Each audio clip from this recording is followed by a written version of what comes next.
Weinstein Company declares bankruptcy as New York Attorney General kills bailout. It's been almost 5 months exactly since the New York Times launched the Me Too movement with its initial expose about disgraced Hollywood studio head Harvey Weinstein. Decades-long history of sexual predication, which has enabled the paper explained by the silence of his peers and a flurry of non-disclosure agreements, ironclad settlements. And today, after a $500 million deal involving a former Obama administration official reportedly fell apart, Variety reporting that the Weinstein Company will declare bankruptcy. Dun dun dun.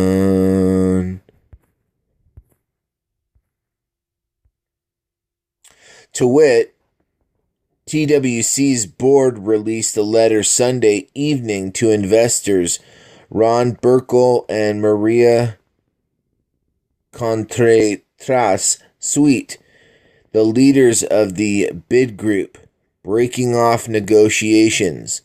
According to the letter, the company is in dire need of operating cash, but the bidders have so far refused to provide interim financing.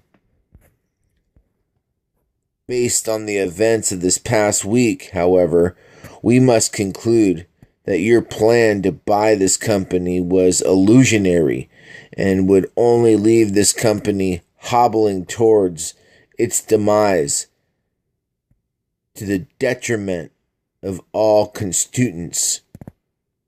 The letter said, "Despite your previous statements, it is simply impossible to avoid such the conclusion that you have no intention to sign an agreement, much less to close one, and no desire to save valuable assets and jobs.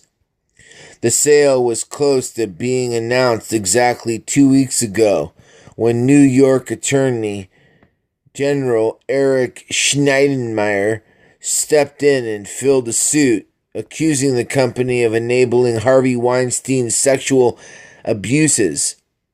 The lawsuit scrambled the deal, creating the possibility of an outside monitor or other intrusive provisions. Schneiderman was also objected to the investors' plan to the hire of David Glacier, the COO under Weinstein, a COO or CEO. Schneiderman met on a board with Contreras-Sweet, Burkle, and representatives of Weinstein Company board. After meeting, it appeared that the deal could be reached that would meet with Schneiderman's approval. However, it appears that the added stress on the transaction exposed conflicts between the two sides. According to the Weinstein Company letter, the two sides continued to have conflicts over Glacier's role a week after the board fired him.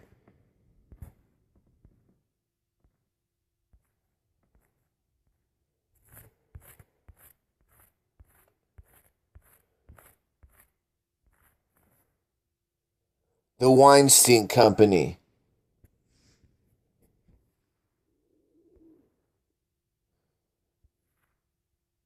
February 25th, 2018, by email. Ron Burkle at protonmail.com. Maria Contreras-Sweet, MCS at contreras-sweet.com. Ron, Maria.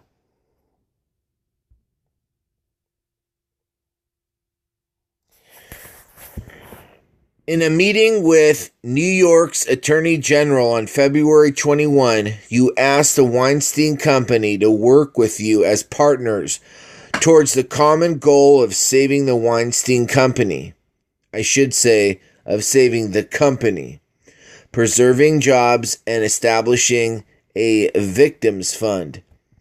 Given the company's financial condition, you urged that the time is of the essence, and represented that you were represented that you were prepared to center an agreement promptly. That agreement, we were told, could no longer impose any closing obligation or reverse breakup fee.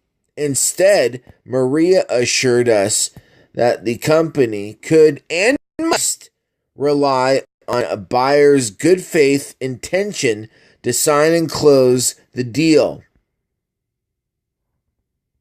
We mutually agreed that parties should have open and free communication with the Attorney General's office and any other governmental body with an interest in the transaction.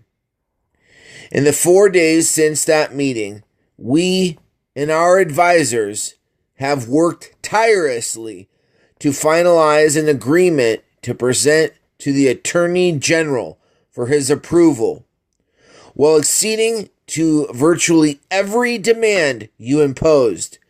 We made clear that the one thing the company needed to furtherance of your good faith was interim funding to run our business and maintain our employees who have remained dedicated to the company even amidst great uncertainty. During this time, we waited patiently for you to deliver the terms you represented would save this company from certain bankruptcy. Instead, late last night,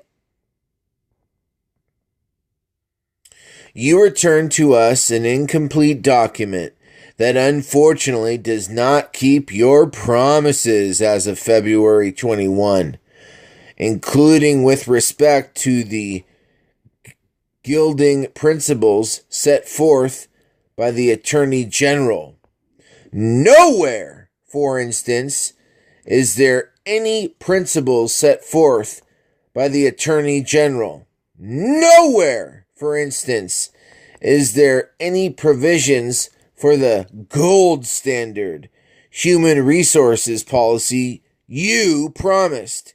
Instead, you added all new contingencies relating to David Glasler, the former employee of the Weinstein Company, who was recently terminated for cause.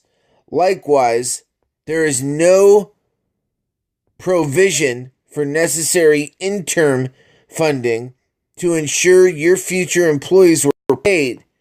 Instead, you increased the liabilities left behind for the company, charting a financial path that would fail.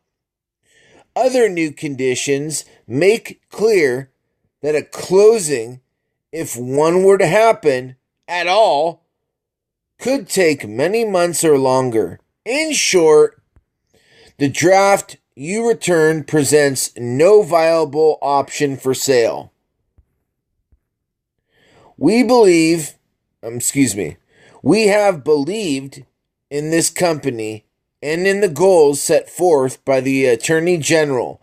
Based on the events of the past week, however, we must conclude that your plan to buy this company was illusionary and would only leave this company hobbling towards its demise,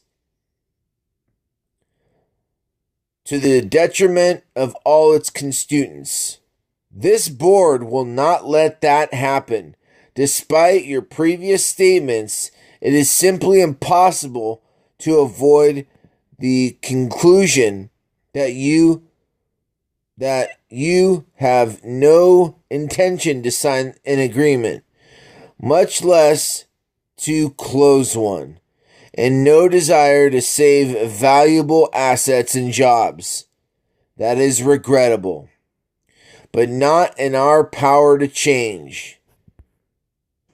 While we deeply regret that your actions have led to this unfortunate outcome for our employees, our creditors, and any victims, we will now pursue the board's only viable option to maximize the company's remaining value, an orderly bankruptcy process. The Board of Representatives of the Weinstein Company.